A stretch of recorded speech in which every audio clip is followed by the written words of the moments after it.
just as a quick introduction, I'm Emma Portlock.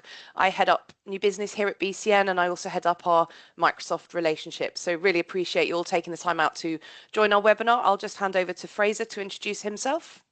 Good afternoon, everyone. My name is Fraser Deer. I head up BCN's AI and data innovation team. I've been in and amongst the world of data for practically my entire career, but across lots and lots of different verticals. So today is obviously about how to prompt AI properly, but obviously we'll be drawing on lots and lots of different insights as we go through this short session today. Amazing. Thank you ever so much, Fraser. So first thing I also want to say is I'm suffering with a cold, so I do apologise now if I cough or splutter. Anyway, on to the real business. As Fraser's mentioned, today we're going to cover how to prompt AI properly. We're going to cover 3 areas of this. We're going to do prompts that work. We're going to give you some real examples. So always comes as a fruitful exercise where you've got some live demos that luckily Fraser's in charge of and not me. And then we're going to go through the safe use that's built in towards all of those prompts. So those are the 3 areas we're going to cover.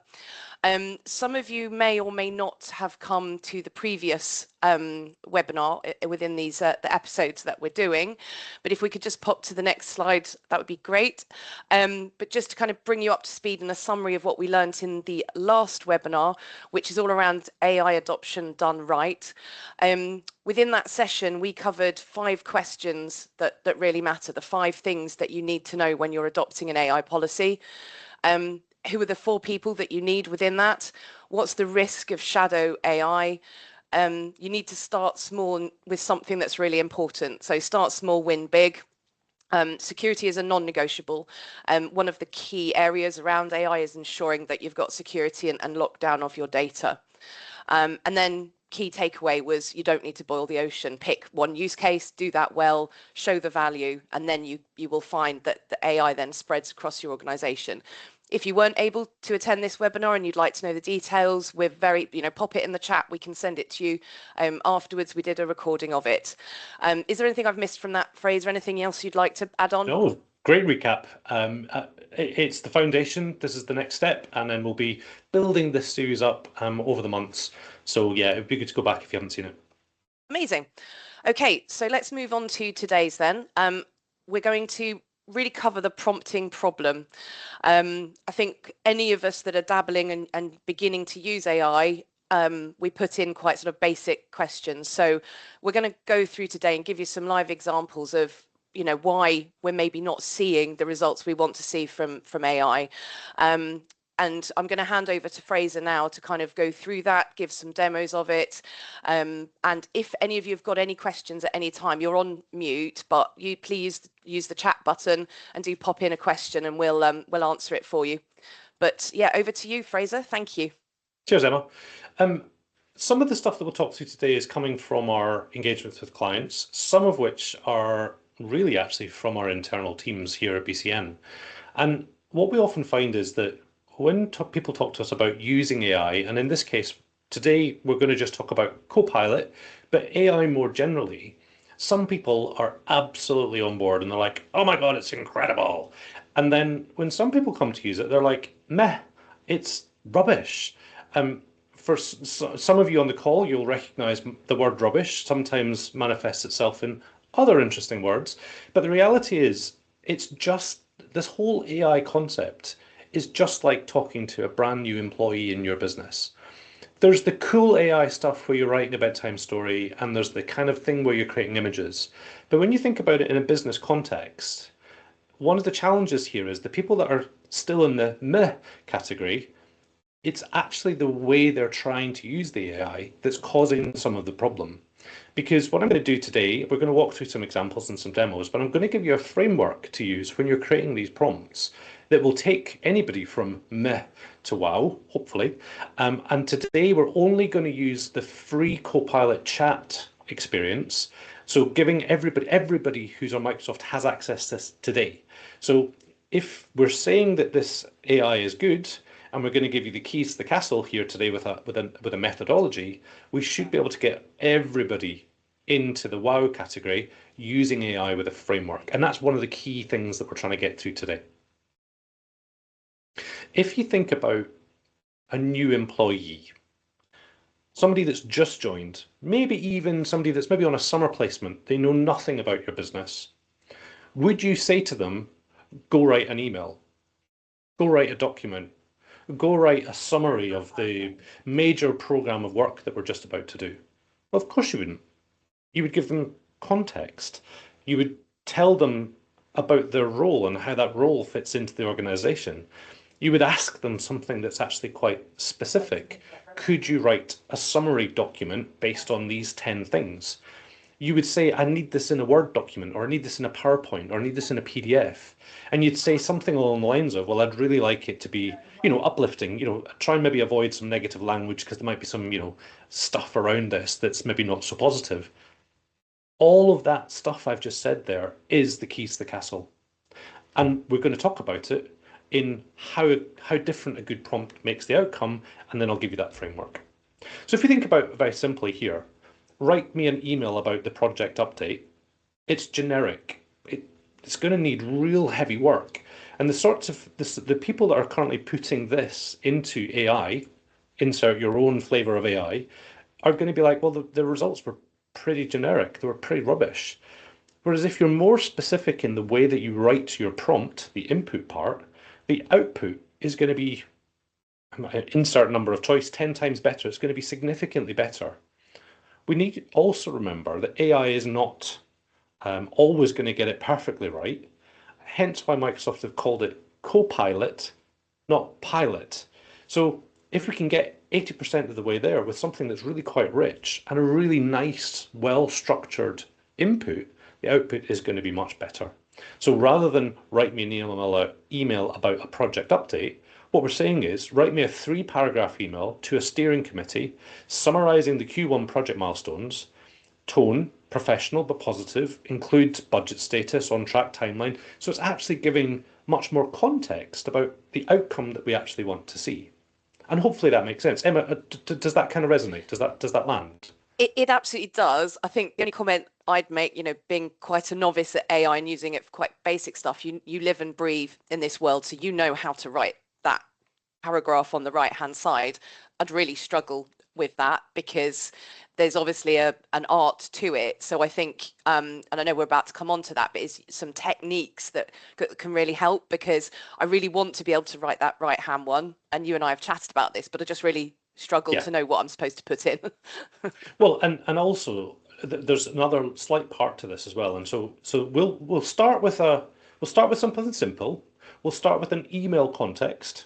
So we'll show you how to write a really good prompt for email generation, but the same rules apply. And what we're going to do in the later part of this demo, and I've been praying to the demo god, so fingers crossed all this works beautifully, but we'll really go into a big kind of production level prompt, which uses the same framework, but is actually much, much more sophisticated than just a small prompt for kind of a daily activity. So I introduce you to, and there are lots of frameworks out there in the world, but a really good one that kind of is for me is rememberable is craft. So what does it stand for? C is for context. Provide the AI tool the context about where we're starting from.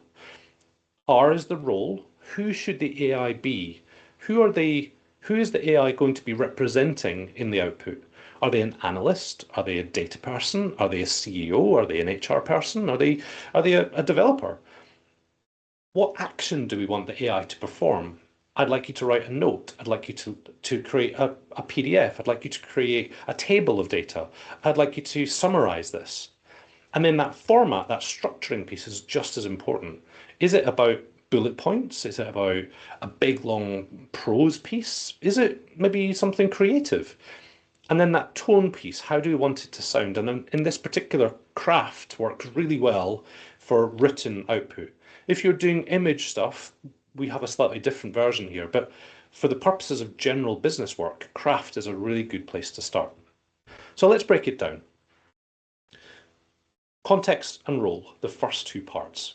So context, give the AI background it needs. Who's it for? What's the situation? What constraints exist? So for this idea of writing an email, context, I'm preparing for a board meeting next Tuesday. Insert your context. Role, who do you want it to be? act as an experienced CFO. And the AI is going to know what a CFO is because it's using an LLM to understand what CFO means. So CFO's meaning as a chief financial officer is well understood and well known. If, however, you've got something that's perhaps a bit more specific, that's maybe specific to your organization, explain that in more detail. Maybe your CFO isn't a traditional CFO, maybe they're a developer as well. So add that context in because that role richness will impact in the output of what you're actually prompting for. A large language model is what sits behind an AI tool. So that's what it's using to pull content through, just for those of you who don't know what an LLM is. Thanks, Emma. All right. No, not at all. So here then we move on to the second part, which is action, format, and tone. So action, be specific, not help me. It's summarize the key results in 3 bullet points. So we've got our C, our context, R, our role, and then we've got A, action. Write an announcement about our new hybrid working policy. Okay, fine. Format, in 3 short paragraphs with bullet pointed summary, and T, upbeat but professional. So there is, for example, a complete crafted prompt, C-R-A-F-T, and that sentence is a much better prompt than create me a document about our new hybrid working policy, because it's giving it structure and it's giving it context. So the output is going to be much more likely what you're after because you've given it more parameters. Fraser, sorry if this is a daft question, but if you're actually using something like Copilot and you write a sentence and you say, I need some help making this in the craft format, does it know what that is and can it help you? Absolutely. Okay. Craft is available if you can go and search for it on the internet right now. But if you tell an LLM use the craft methodology, it will go and find the craft methodology and create a prompt for you. So if you're struggling to create this kind of thing, Copilot can actually help you. It'll ask you questions to fill in the blanks in your prompt and create a really good prompt for you. Amazing, thanks. So let's have a little look at a little demo, a very, very simple one. So here I am in my little Microsoft 365 Copilot. This is Copilot Chat. And how do I know this is secure? I reference our first version, our first edition of this webinar series. But up here, top right-hand side, we can see that we've got enterprise data protection enabled. So I can put all of the things I want in here and the data isn't going to go out into the outside world. So this is not a session for you guys to sit and watch my bad typing. So I'm just going to say, here's one I did earlier. For the finance team, as a meeting organizer, write a meeting reschedule email, 2 paragraphs max, apologetic but efficient. So this is really, really basic. This is at the beginning blocks, but we can see the same methodology. C, R, A, F, and T. So let's just run that. So this is free Copilot Chat. So every single person has access to this today. If I just scroll down a little bit, maybe it's a little bit bigger. There is our lovely little email. Now, it's pretty basic, but it's still better than write an email and then say, well, the output's rubbish. So, Emma, does that tackle the first question of how to create a prompt? Yeah, I mean, I think that's amazing, right?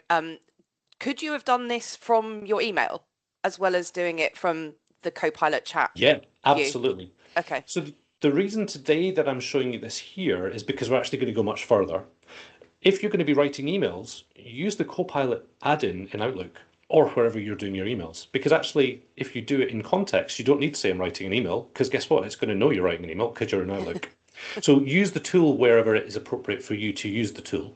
But for this context, I'm just showing you this interface simply because it's going to then help us for our later demos. Thank you. So that's craft. That's the very first, a very simple demo. Think about how you prompt. And we've given you a framework to prompt against because actually that's going to add real value and add extra depth to the output because you're giving the input much better. Input equals output. So here, the common mistakes here are try not to be too vague. Make this better is not an okay prompt. And don't assume that AI knows your context. Some people that have licensed products and other higher value products, the context may already be known. It may already have your work IQ or we can insert lots of fancy terms, but at a basic level, assume that AI does not know your context and tell it.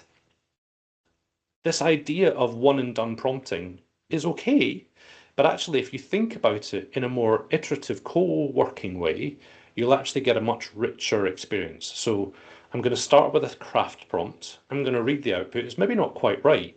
We'll tell it what's not right, and it can then give you another version of it. Now, writing a quick email is probably not a valid use case because it doesn't really necessarily give you return of investment. If you're having to prompt 4 times to get a 2-line email, that's probably not great. But what I'm going to show you now is actually taking and doing some work using these prompts to give you some real value. So we've just talked about the iteration mindset, so I don't think I need to go through that again, other than to say don't forget about it, because the idea of single shot isn't really valid, because it's unlikely you're going to get it right first time. As it becomes more aligned with the way that you use the tool, you might find that actually your number of iterations reduce. But certainly in the early days, you're going to want to just keep going through these a couple of times. And again, I'm going to show you that. So let's jump to our second section of demos. So if you haven't heard of the Artemis 2 mission, I don't know where you've been, but Artemis 2 was the awesome round the moon spaceship preparation for the moon landing in Artemis. I think it's 4 now. And what I did was I asked Copilot to create and pull together a report. And so this document is, I think it's like 10, 15 pages long, loads and loads of information. And most importantly, I know this is true because guess what? I asked it to make sure that all of the content is referenceable and shows me exactly where that output comes from. Now, the point here isn't to show you the prompt to generate this. What I'm going to do is I'm going to use this as a reference document for now showing you how to use this craft methodology. So that's the document I'm going to be using as my reference. And in here, I'm just going to start a new chat because I don't really want to worry about this finance team email. I'm going to start again. So what can I help you with today? So the first thing I'd like it to do is, I'm a program manager, context, and role, preparing for a senior leadership briefing on Tuesday. Act as my executive communications advisor. Awesome. So I've given it the context, I've given it the role. Write me a 3-paragraph email to the CTO summarising the Artemis 2 mission readiness status. Highlight the crew composition, the key risk mitigations in place, and the programmatic significance of this flight. Use a confident but measured tone. This is an update, not a pitch. Now, the key thing I'm going to do here is I'm going to give it the context. So I'm going to upload that document that I've pre-prepared. So there's my Artemis 2. And there it is. So it uploads it into Copilot Chat, and off we go. Now in here, whilst it's doing this, I'm just going to draw your attention up here to auto. At the moment, Copilot Chat is picking a model itself. You can force it to use other models up here, and you can force it into other modes. But for today's demo, I'm just going to leave it on auto and let it do its own thing. But if we scroll down, I'm just going to make this ever so slightly bigger so we can see it all on the screen. There is your email. Now I have clearly read the document, so I know that this is valid. But actually, as a first pass, this is a really rich, really valuable email because it's pulled out all the sentiment information. It's pulled out all the key information from that report. It's talked about the post-flight data confirms the heat shield performance as expected with significantly reduced char loss. Am I the right person to answer the question? But actually you will be, because it'll be about your documents and about the things that you know about. Is this perfect? I don't know. But actually, maybe I want to add some more technical details. And this is where we start to think about that refinement. It's maybe a bit vanilla. So let's add some more technical details. Very simply, we're now doing that iteration. So we're adding value to the message. So here's the updated version. And it's still using the craft methodology, but we can see the value is much, much deeper because I'm summarizing a really big document and it's doing it really quickly.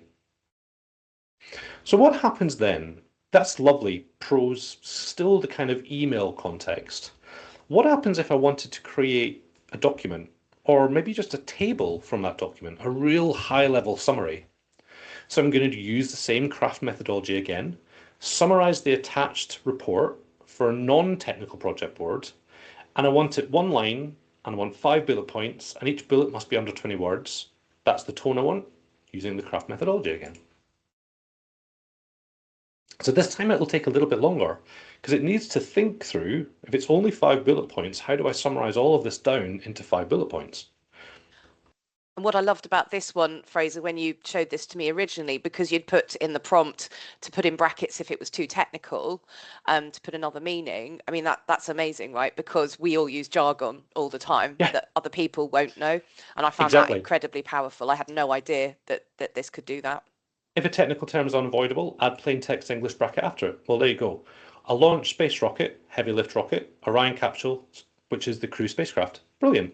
So again, you've been really specific about the action and the format that you want it to be. So this time, what I'm going to do is I'm somebody that would like a table. I don't really like bullet points. So this time, what I'd like it to do is I'm going to change the role again. I'm going to change the context. So this time, you're a risk analyst reviewing the space program documentation. From the Artemis 2 mission, report, identify all risks and and high rate each as and rate each as high, medium, or low likelihood.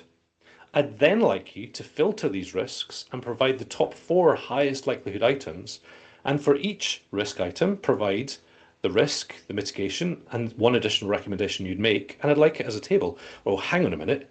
This is now a really rich, powerful prompt because I'm asking it to do things in steps, and I've told it exactly what I want as an output. So let's run this.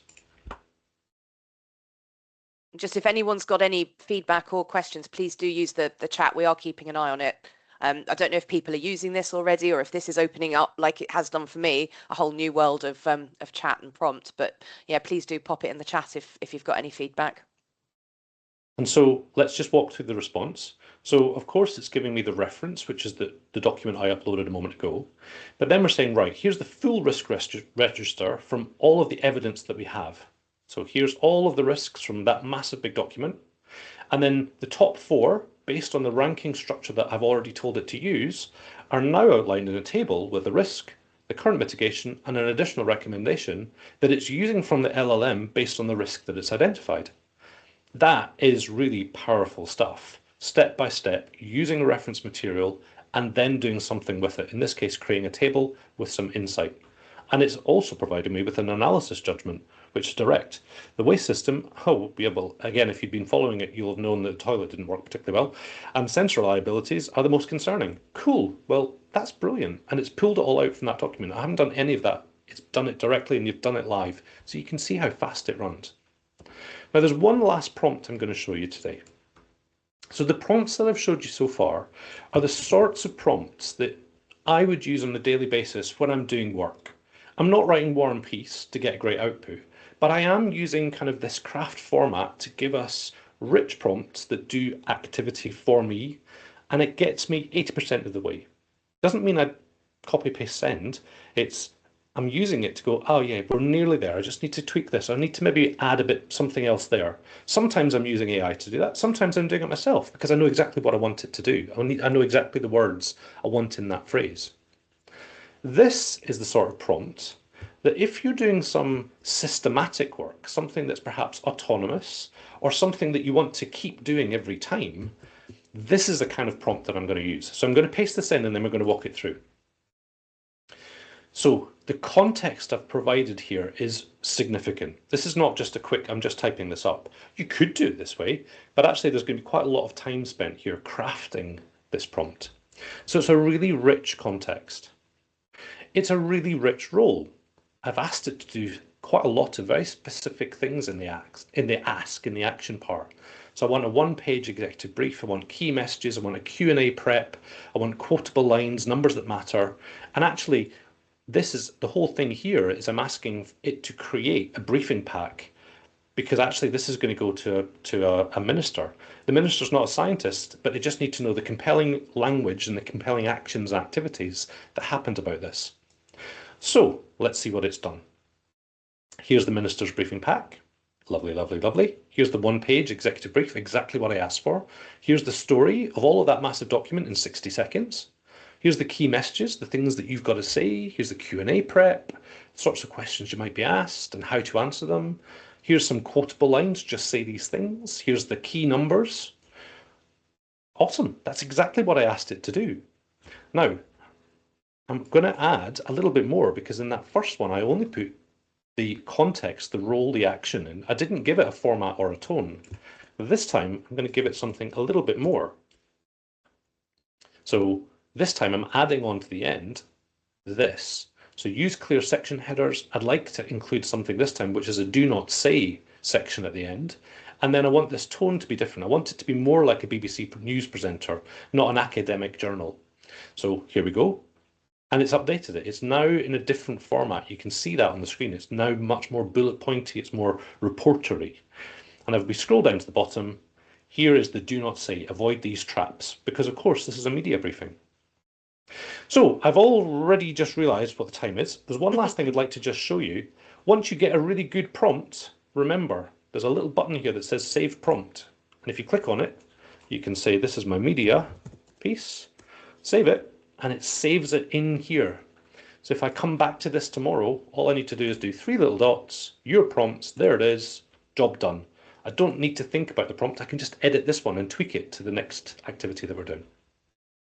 Thank you, Fraser. That's amazing. You've really brought that to life. And I think that shows the real power of the prompting within the AI, and also obviously the importance of what you have access to. So hence that security piece we were talking about, because you don't want access to documents that you shouldn't.